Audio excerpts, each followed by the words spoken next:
bakunzi bahora Kanani TV, ndanezerewe kandi gusubira kuronka akanya keza nk'aka ngo tuganire ijambo ry'Imana. Ariko imbere ko dutangura kuganira, reka tubanze dusenge. Mana imbabazi n'urukundo, nje imbere yawe ngushimira Mwami Imana ubuntu bwawe, ngushimira ko waturinze, ngushimira ko waduhaye urukundo rurengeje, ukaduha n'imbaraga zawe biciye mu bise by'amaraso ya Kristo umwagazi w'Imana nzima. We yemeye guheba byose ku bwacu kugira ngo duhabwe umugisha kandi tuhabwe n'ubushobozi bwo kunesha umwansi. Mwami ndagushimiye kandi ndakunenahaje, icubahiro cyose n'amashimwe yose aba yawe mu izina rya Kristo Yesu umwami wanje, senze nizeye kubyumvise. Amen, amen. Ijambo rero Imana impaye kubaganiriza uyu munsi ni ijambo rivuga ngo haguruka ugwanira ivyawe. Haleluya. Haguruka ugwanira ivyawe, nta muntu numwe azokugwanira. Nukuri je nkunda kubwira abantu umuntu yo gufasha gusenga, umuntu yo gusabira ukanarindwa, mugabo wewe wenyene niwe ushobora kwinjirira mu mugisha wawe ukawinjira mu kawurongo, niwe ushobora kwimura satani, niwe ushobora guhangana nawe by'ukuri ugashikira ibyawe. Abantu benshi uyu munsi akubwira ngo usengera, akubwira ngo kunkorera biriya, ego arashaka kugusengera kandi by'ukuri Imana ikakugirira neza, mugabo isengesho rikubohora, isengesho rikwinjiza mu mugisha wawe ni wewe, ni wewe. Rero ugira umwete ukugwanira ibyawe. Abantu benshi bararushe kubera badashaka kugwana, badashaka kugwanira ibyabo. Haleluya. Reka dusome ijambo ry'Imana, turaba umuntu yagwaniye ibyiwe arabishikira. Mu itanguriro igice cya 32 turasoma umurongo wa 22 gushika ku murongo wa 29. Avyuka muri iryo joro ahitana abagore biwe bompi, inshoreke ziwe zose n'abana biwe uko ari 11. N'abana biwe uko ari 11, ajabuka icambu ca Yaboki, arabajana arabajabutsa uwo mugezi, ajabutsa n'ivyo yarafise byose. Maze Yakobo asigarayo wenyene. Haza umugabo baranigana bashitsa mu mutwenzi. Uwo mugabo abonye yuko atamushoboye, akora ku nyonga zifatanya ifyinga n'itako rya Yakobo. Imerero ry'itako ryiwe rirahenyagara bakiriko baranigana. Uwo mugabo aramubarira ati ndekura kuko umutwenzi utambitse. Aramwishura ati sinkurekura tampetsagiye. Nawe aramubaza ati witwa nde? Ati ndi Yakobo. Aramubarira ati uzosubira kwitwa Yakobo namba, ariko wiswe Isirayeli, kuko waniganye n'Imana n'abantu ukanesha. Yakobo aramubwira ati ndakwinginze mwibarire. Aramubaza ati umbariza iki izina ryanje? Amuhezagirira aho hantu.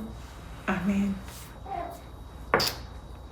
Uyu mugabo Yakobo ndamukunda gose.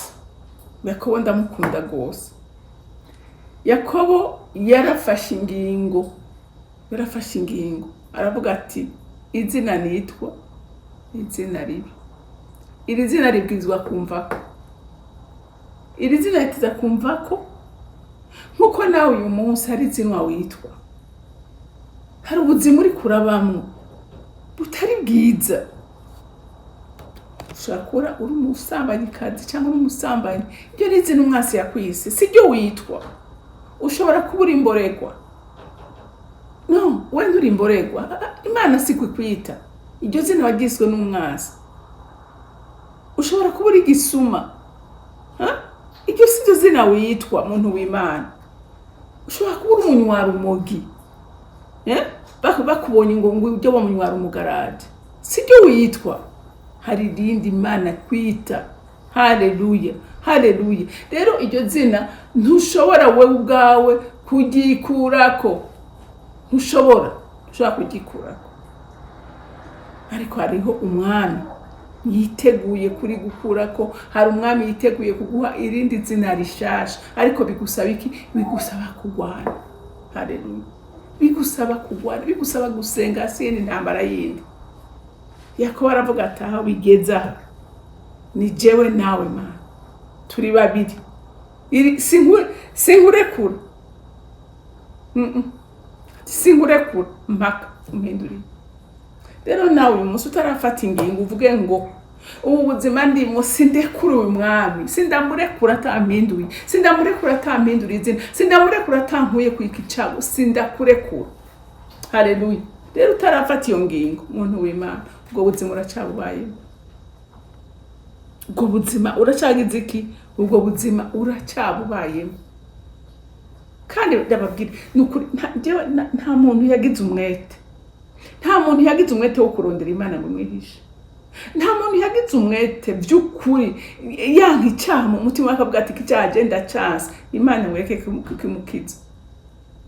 Imana jewe nkunda kugira abantu, jewe ijambo ry'Imana Imana ndayifata nk'umuvyeyi, nkuko nanje ndi umuvyeyi, ni umuvyeyi ndafise abana, ndafise abana. Umwana yoza kundondera asaba ikintu ngo ndakimwima,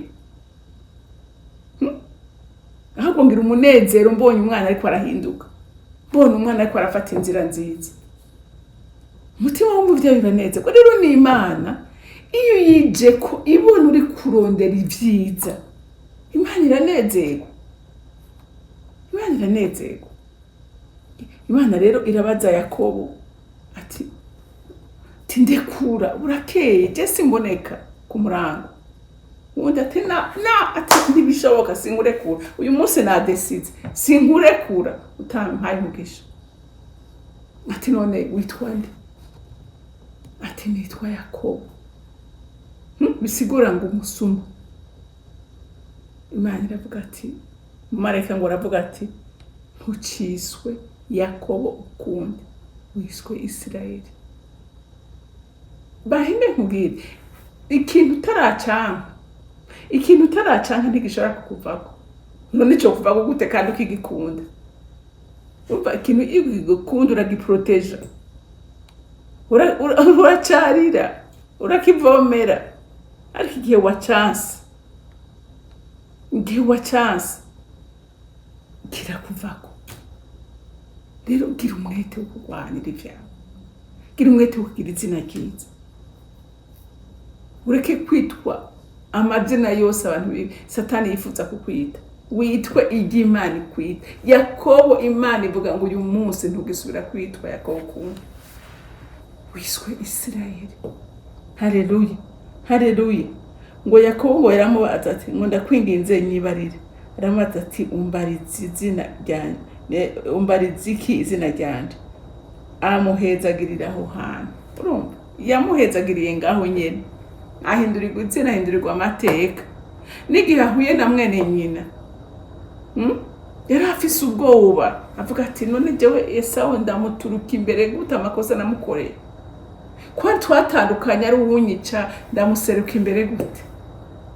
Ariko igikundiro cy'Imana cyari cyamaze kumuza, udahangagwa guhoraho bwamaze kumumanukako.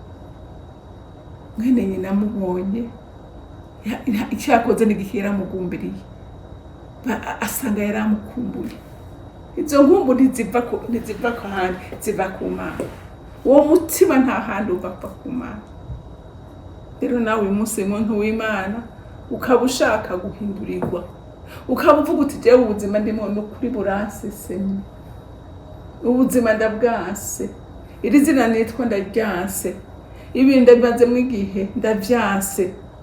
Kubera kunezerwa no kuba mu buzima bubi, kubera kunezerwa no kuba mu buzima bubi.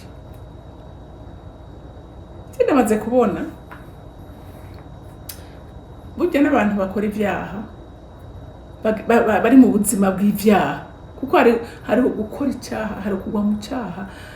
Kubera umuntu wese n'umuntu urashobora kugira intege nke, uwo ari wese arazigira, ariko hari umuntu ari umunyavyaha pe, icyaha yakigize inshuti, yakigize umugenzi, nta gitinya, nta mutima, nta umutima wiwe ntumurya, nta yakigize ubuzima. None kweri ki wumva ko ubwo buzima bushaka kukunezera? Kandi niyo bakuvuze ko ico kintu gikora, kenshi uranabihakana, kandi ubikora banabivuga ukanka babivuze kandi ari bwo buzima urimo ari vyo ukora ukababara. Rero nukuri ndakwinginga kubw'imbabazi z'Imana izina ryose witwa hari umwami yiteguye kurihindura. Haleluya, haleluya. Nta kindi cyamuzanye, yaje kudushobora icyo tudashoboye, yaje kuduhindurira amateka, yaje kuduhindurira amazina, yaje kutubohora. Haleluya. Rero gira umwete wo kurwanira ibyawe, gira umwete wo kwikura icyo cyeyi, gira umwete wo kwikura ku gasuzuguriro, gira umwete wo kwikura icyo cyeyi wambitswe, gira umwete, gira umwete. Imana yo iriteguye, ibiganza byayo birabeze gutyo. Sinzi wanabwiye kare ndakubwire ntihajye bavuga ngo umunyabyaha ngo umwe iyo yihanye mu ijuru haba impundu mu ijuru. Wowe gerageza urabe iyo umwana we yazimiye akajya mu bintu bitameze neza, iyo ahindukiye akava muri raba umunezero ugira. Kandi twe turabantu nta n'urukundo tugira, ariko Imana yari urukundo ibonye umwana wayo abo yiremeye bahindukiye, wumva Imana inezerwa bingana gute. Rero gira umwete, Imana yo iriteguye kukugirira neza. Imana yo mu ijuru ibanezerwa. Mana data rugira byose uri mu ijuru, ndagushima Mana kuko uradukunda cyane, kandi ndagushimira kuko imigambi yawe dufitiye n'ukuri ni myiza, si y'ibyago habana ariko ni y'amahoro, niyo kutugirira neza. Mwami we nta muntu mubi waremye, ariko twagizwe babi n'umwasi Satani, kandi n'uyu munsi aracyatugwanya, ariko kubw'urukundo rwawe n'imbabazi zawe waduhaye Kristo kugira ngo atuneshereze. Mana shimagizwa kandi wubahwe kuri urwo rukundo, kuri izo mbabazi, kuri ubwo buntu bugeretse ku bundi. Mana icyubahiro cyose n'ikibi cyawe n'amashimwe yose urakoze, ni mu izina rya Kristo Yesu umwami wanje senze nizeye kubyumvise. Amen, amen. Mugire umunsi mwiza, mwarahezagiwe.